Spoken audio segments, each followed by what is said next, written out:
Hello friends, hope you all you are well. Friends, आज tourist visa के regarding 2 minute आपसे बात करना चाहूँगा। टूरिस्ट वीज़ा में फ्रेंड्स, जब हम किसी भी कंट्री के लिए टूरिस्ट वीज़ा अप्लाई करते हैं तो बेसिकली 3 चीज़ों पे डिपेंड होता है।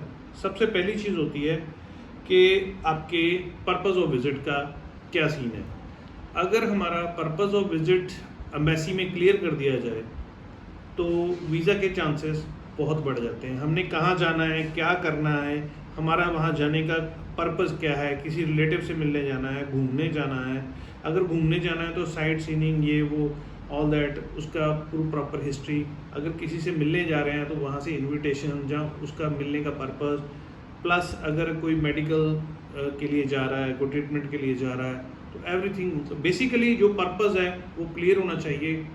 हम इस तरह से पर्पज़ ऑफ विज़िट को एलेबोरेट करें कि एम्बेसडर को वाकई लगना चाहिए कि हाँ, जो जा रहा है उसका जो जाने का रीज़न है अपने देश से किसी और देश में, वो जो जाने का रीज़न है दैट इज़ जेन्युइन और वैलिड रीज़न।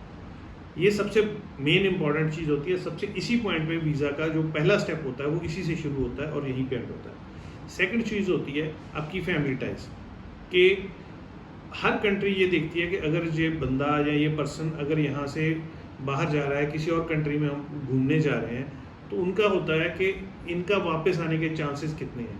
तो वापस आने के चांसेस के लिए ये देखा जाता है कि आपके पीछे आपकी फैमिली में कौन कौन है जिनके अफेक्शन में आप वापस आएंगे। जैसे आपके पेरेंट्स हो गए, वाइफ हो गई, बच्चे हो गए, सिस्टर ब्रदर हो गए, या और फैमिली टाइज। हम अगर इनको अच्छे ढंग से एलेबोरेट कर पाएँ कि मेरे पीछे मेरे इमोशनल अटैचमेंट्स हैं और मैंने इसलिए वापस आना है, तो ये सेकंड रीज़न होता है कि फैमिली टाइज को लेके एम्बेसडर को डिसीजन लेना आसान हो जाता है कि हमने इस पर्सन को वीज़ा देना है या नहीं देना। फ्रेंड्स, थर्ड चीज़ होती है आपके फाइनेंशियल क्रेडेंशियल्स, आपका बिजनेस, कि आप इंडिया में क्या कर रहे हैं। अगर कोई बिल्कुल फ्री है यहाँ पे, हम अगर अपना बिजनेस, एस्टैब्लिश्ड बिजनेस या established job, well job settle ना दिखा पाएँ तो वो वीज़ा नहीं देते। बिकॉज क्या है कि फिर उनको लगता है कि ये इंडिया में सेटल नहीं है, तो फिर ये यहाँ से इलीगली जाके टूरिस्ट वीज़ा पे जाके वहाँ पे इलीगल स्टे करेंगे और वहाँ पे काम करने की कोशिश करेंगे। इस चीज़ को वो लोग रिफ्यूज़ करते हैं।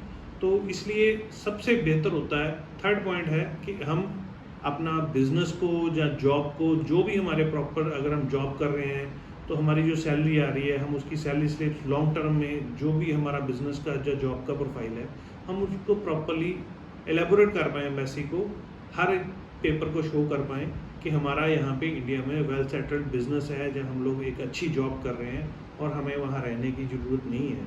प्लस हमारी फाइनेंशियल स्टेटस कि हाँ ठीक है भैया, अगर मैंने जाना है तो मेरे पास ये इतना पैसा है कि मैं वहाँ पे जाके घूम फिर सकूँ, अपना रह सकूँ, खाने पीने का, घूमने का, मेरा पूरा जो मैंने खर्चा करना है वो पैसा मेरे पास है, और मैं कहीं से कर्जा लेके नहीं जा रहा, मैं वेल एस्टेब्लिश्ड हूँ, मेरे पास एक स्पेयर मनी है जिसको मैं एन्जॉय करने के लिए बाहर जा रहा हूँ। स्पेयर मनी, दोस्तों, इस यहाँ पे मैं एक चीज़ एलेबोरेट करना चाहूँगा कि घूमने फिरने के लिए हम वो बजट निकाल, ये नहीं है कि मेरे पास अगर 5 लाख रुपया है तो मैं 5 का 5 वहाँ पे जाके खर्च करके वापस आ जाऊँ। फिर यहाँ पे क्या, कैसे हम अपना घर बार कैसे चलाएंगे, अपना फैमिली को कैसे चलाएंगे, है ना।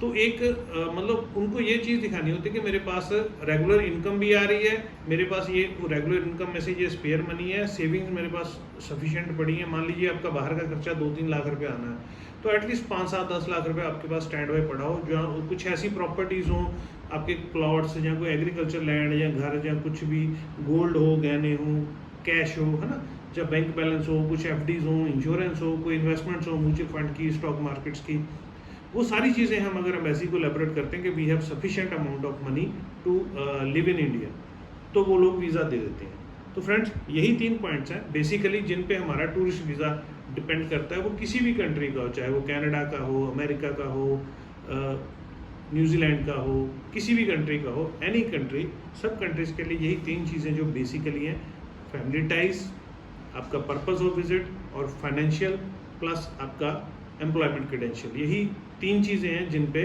आपका वीज़ा डिपेंड करता है। तो जब भी फाइल अप्लाई करनी हो, इन्हीं 3 पॉइंट्स को लेके बेसिकली आप अपने पेपर्स बनाएं। और हो ही नहीं सकता कि अगर ये 3 पॉइंट्स क्लियरली हम एम्बेसडर को दिखा दें तो हमारा वीज़ा ना लगे। तो फ्रेंड्स, आप हमारे साथ भी कंसल्ट कर सकते हैं। इस चीज़ के लिए। तो बेसिकली इन 3 पॉइंट्स पे आप लोग एलेबोरेट कीजिए। Thank you very much.